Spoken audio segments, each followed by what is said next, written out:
Hello, hello, hello. A lot of fuss is made by terminally online politically active people, especially conservatives, liberals and libertarians, about rights. About human rights, natural rights, positive rights, negative rights, whatever have you, rights. Americans especially love to profess that they have the right to bear arms, their Second Amendment. They have freedom of speech in their First Amendment. People say that they have a right to fair trial, a right to a lawyer, a right to this, that and the other. And even when people understand that, in practice, their government does not maintain or uphold their rights and indeed violates them, the people still appeal to law or their constitutional rights. And so too, of course, where there is a naked issue with the structure of government, you'll have your conservative-minded people come in and say that they want to reform the constitution rather than genuinely take power and take lasting power.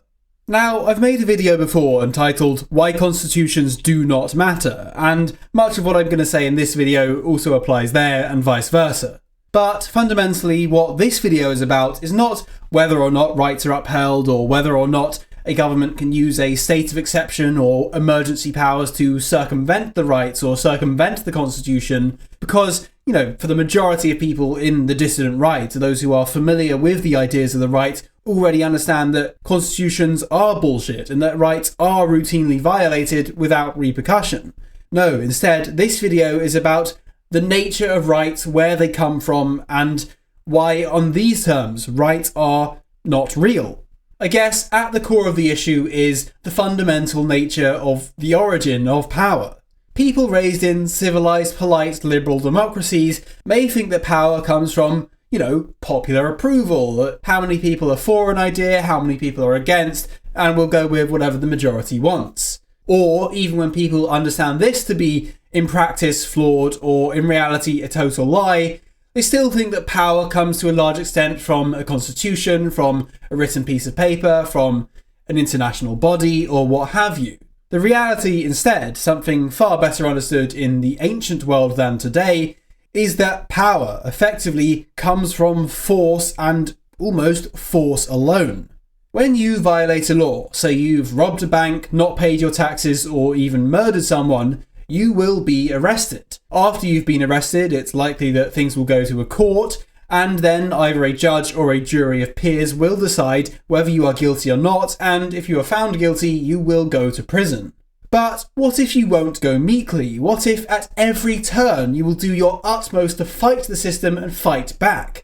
Where ultimately does the buck stop?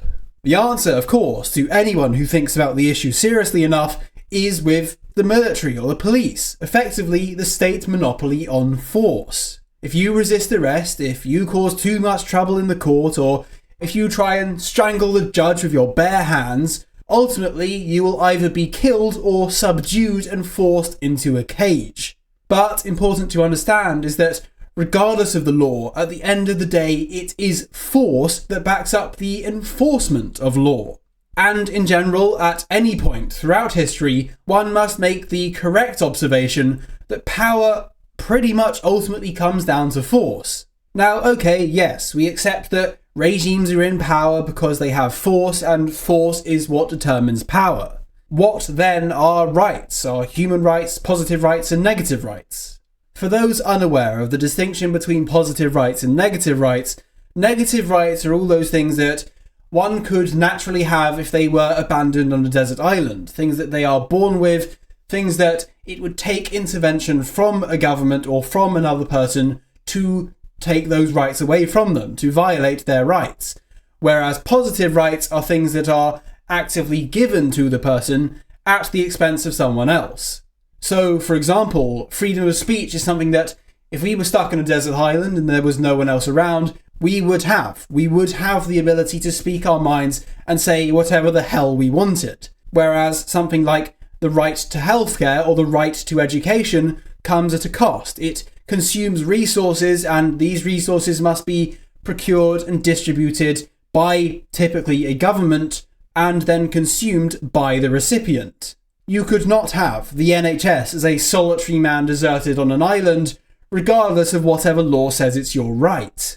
That's the theory of positive and negative rights, and, on the surface it makes a lot of sense. The people who argue for positive rights generally think that these things are absolutely necessary for living a civilized life or something along these lines, whilst the people who argue only for the natural rights are typically your libertarian people who say we should have a right to do these things without the government intervening and trying to stop us.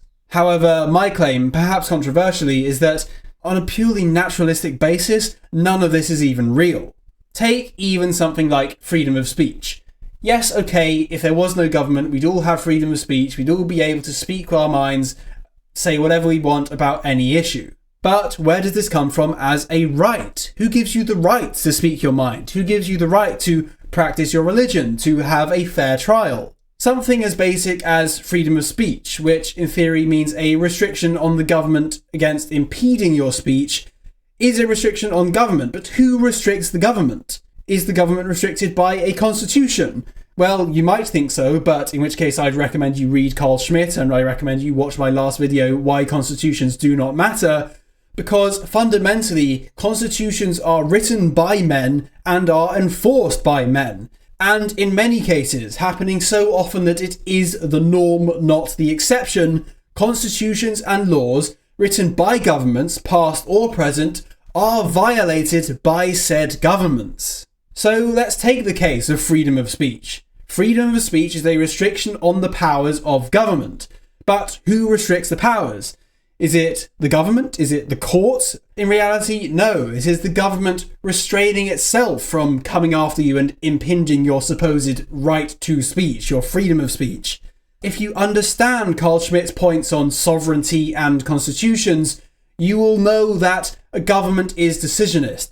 Or if you watch my video on true power, if you're familiar with the ideas of anti-politics, you'll understand that the government at any point has the power to violate any of its own laws. The constitution is all bullshit. The courts, most typically, and especially in our case, are part of the same faction as the ruling regime of the West. And so, no, your rights are not from nature. Instead, they are the nominal constitutional power arrangement set out by a government, present or past, and it is well within the de facto power of any sovereign government to violate any or all of your rights. I hope I've not been too rambly in trying to explain this, but the fundamental root of the issue is a misunderstanding of power.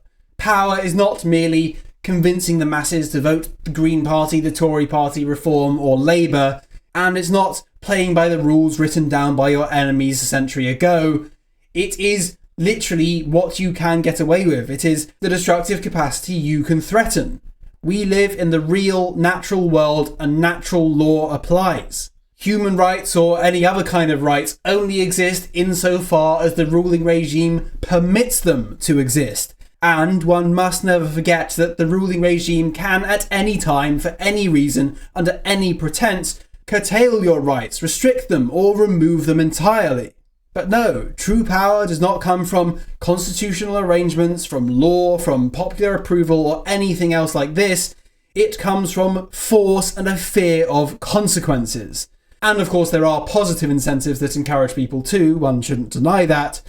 But yes, in the case of rights, they only exist insofar as the regime permits them to exist, and for what it's worth, the regime might permit these things to exist to keep the people in line, to let them buy into the system so that they can pay their taxes more willingly, put up less resistance, they are more likely to sign up to your military and so on and so forth. Rights and laws exist primarily, in my opinion, to make the masses docile and to make them buy into the society, and that's why they're really there rather than some ideological commitment or anything else like that. But yes, fundamentally, rights are not real. Anyway, that's all for this video. Thank you for listening. As usual, if you have any comments, then I'll be happy to answer them in the questions. But otherwise, I appreciate your time. If you want to, you can like, you can subscribe, you can check out the links in the description. Do whatever you fancy. Have a nice day. I'll see you in the next one. Cheerio.